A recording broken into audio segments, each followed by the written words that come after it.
ان کے مشوروں سے چلنا ہے. اور دوسرا ان لوگوں نے اپنی زندگی میں تھوڑی جنگیں لڑی ہوئی تھی. خیبر آگو کس نے جتوایا ہے؟ مولا علی نے. خندق پہ کس نے فرنٹ سے لیڈ کی ہے؟ مولا علی نے.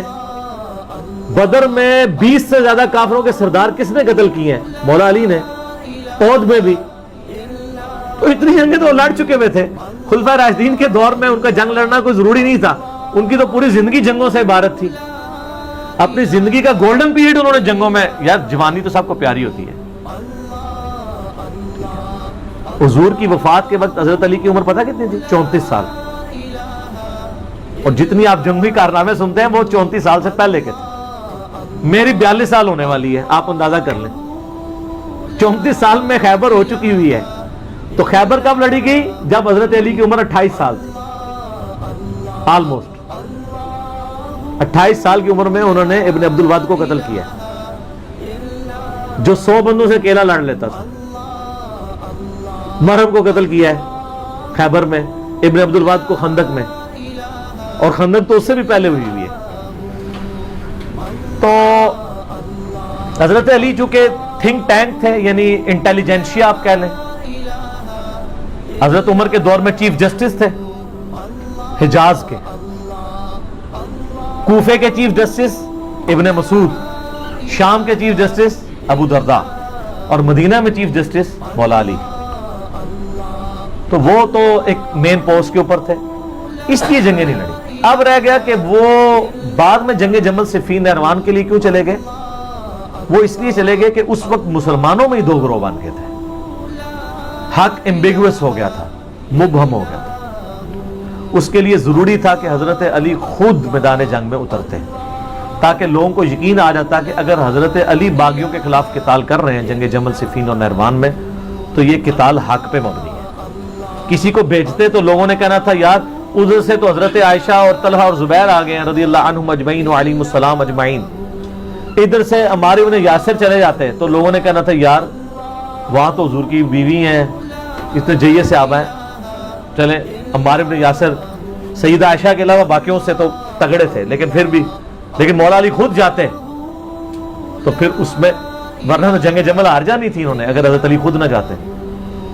عبداللہ ابن سلام ویسے گھوڑے کے آگے کھڑے ہو گئے تھے. کہا تھا امیر المومنین آپ کو مدینہ نہیں چھوڑنا چاہیے, مجھے خطرہ ہے آپ مدینے سے نکل گئے پھر قیامت تک دارالخلافہ مسلمانوں کا مدینہ نہیں بنے گا.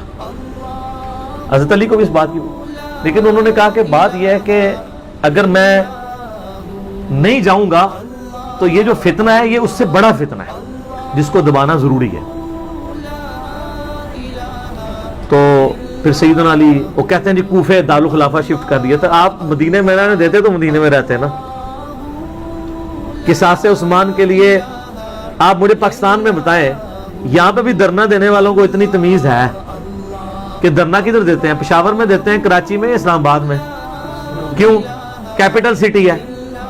تو خلفائے راشدین کے دور میں کیپٹل سٹی کون سا تھا؟ مدینہ. لیکن دھرنا دینے والے بصرہ اور کوفہ پہنچ گئے, 1000 کلومیٹر دور, کہ ہم خود بدلہ لیں گے, قانون کو ہاتھ میں لیں گے. تو پھر حضرت علی کی مجبوری تھی کہ آپ بھی ادھر چلے جاتے. پھر کوفہ ایک فوجی چھاونی تھی جہاں سے سب کو کنٹرول کیا جا سکتا تھا, رومن امپائر کو بھی جو گر چکی تھی اور پرشین کو بھی. وہ سینٹر میں, اس لیے حضرت عمر نے اپنے دور میں سے فوجی چھاونی ڈکلیئر کیا تھا. بہرحال پھر حضرت علی کے جانے کی وجہ سے یہ معاملات سیدھے ہوئے, تو ان کی مجبوری تھی جانا, ورنہ لوگوں کے لیے معاملات ایمبیگوس ہو جاتے تھے. آج تک بھی لوگوں کو سمجھ آ رہی. تو اس زمانے میں جنہوں نے لڑنا تھا انہوں نے کیا لڑنا تھا؟ صحیح بخاری میں موجود ہے نا, حضرت عمار ابن یاسر کو مولا علی نے بھیجا. بخاری کے الفاظ ہیں, وہ ممبر کی نچلی سیڑھی پہ بیٹھے اور حسن ابن علی کو اوپر والی سیڑھی پہ رکھا تاکہ سب لوگ دیکھ لیں جنتی نوجوانوں کا سردار بیٹھا ہوا ہے, مولا علی کا بچہ. اور کہا لوگوں اللہ نے تمہیں آزمایا ہے, ایک طرف دنیا اور آخرت میں تمہارے نبی کی بیوی ہیں, رسپیکٹ کم نہیں کی, آخرت جنت میں بھی عائشہ حضور کی بیوی ہیں, لیکن اللہ نے تمہیں آزمایا ہے کہ تم عائشہ کی اطاعت کرتے ہو یا اللہ کی اطاعت کرتے ہو, کیونکہ اولو الامر منکم اس وقت مولا علی ہیں اور ان کی اطاعت اللہ کی اطاعت ہے. اطیعوا اللہ واطیعوا الرسول واولی الامر منکم. تو جب یہ سینیریو اس وقت مولا علی کی مجبوری تھی وہاں سے نکلنا. اور آپ دیکھیں انہوں نے بعد میں پھر کوئی ان کے ساتھ زیادتی بھی نہیں کی. جمل میں جو دوسری طرف سے مرے ان کے جنازے بھی پڑھائے ہیں, ان کی عورتوں کو لونڈیاں نہیں بنایا, خود سیدہ عائشہ کو عزت اور احترام کے ساتھ وہاں سے رخصت کیا ہے. تو یہ کہنا کہ حضرت علی نے جنگیں نہیں لڑی ہیں, حضرت علی نے تو آپ کو سپر پاور بنوایا ہے, ٹھیک ہے, اس کے بعد بھی سب کچھ بنا کے آپ کے حوالے کیا ہے, تو آڑے کو پھر بھی نہیں سامنے آ گیا, اور جب برا وقت آیا پھر بھی حضرت علی کے گاٹے فٹ ہوا ہے, اور الٹیمیٹلی ان کو بھی شہید کر دیا گیا.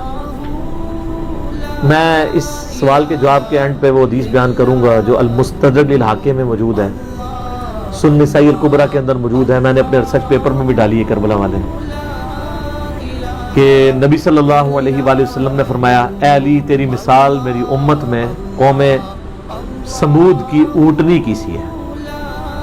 جس طرح قوم سمود نے صالح علیہ السلام کی اونٹنی کو قتل کیا تھا تو اللہ کا عذاب آ گیا تھا.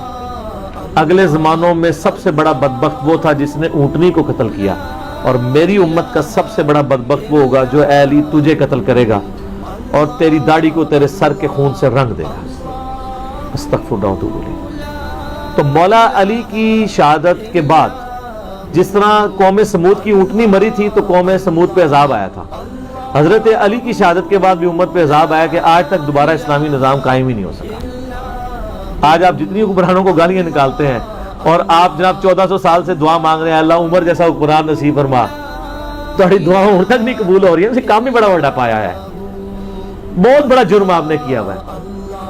تو لیکن اب آپ دیکھیں تبدیلی آ رہی ہے, اب لوگوں کو یہ پتہ لگنا شروع ہو گیا کہ واقعی یار کام ڈالا ہے, اور یہ تبدیلی اسی دور میں کیوں آئی ہے, پہلے تو یہ نہیں تھی.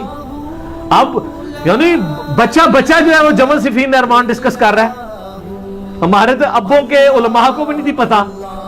کیوں؟ اسلام کی دہشت ثانیہ کے لیے ضروری ہے کہ امام مہدی کے آنے سے پہلے لوگوں کو جمل صفین نعمان سمجھ آئے اور اہل بیت کا مقام سمجھو, ورنہ جب آ کے حضرت امام مہدی کے یوٹیوب پہ ویڈیوز چڑھنی ہے کہ علی حق پہ ہے تو انہوں نے کہنا یہ شیعہ ہے, تو کہاں سے ان کی بیعت کرنی ہے؟ ان سے پہلے ہی کام ختم ہو چکا ہوگا ہماری ویڈیوز کی برکت سے. یا جدھر لوگ آپ عرب میں چلے جائیں, عدنان ابراہیم ہے, سنی ہے, اکیلے بندے نے تل پٹ کر کے رکھ دی ہر چیز, صحیح فصیح اللسان عربی زبان میں ان کی ویڈیوز رکھی ہیں, انگلش سب ٹائٹل میں آپ کو ملیں گی, حالانکہ ٹائی لگاتا ہے وہ بندہ. فلسطین کے پناہ گزین کیمپوں میں اس کی پرورش ہوئی ہوئی ہے, دنیاوی طور پہ بھی وہ پی ایچ ڈی ہے.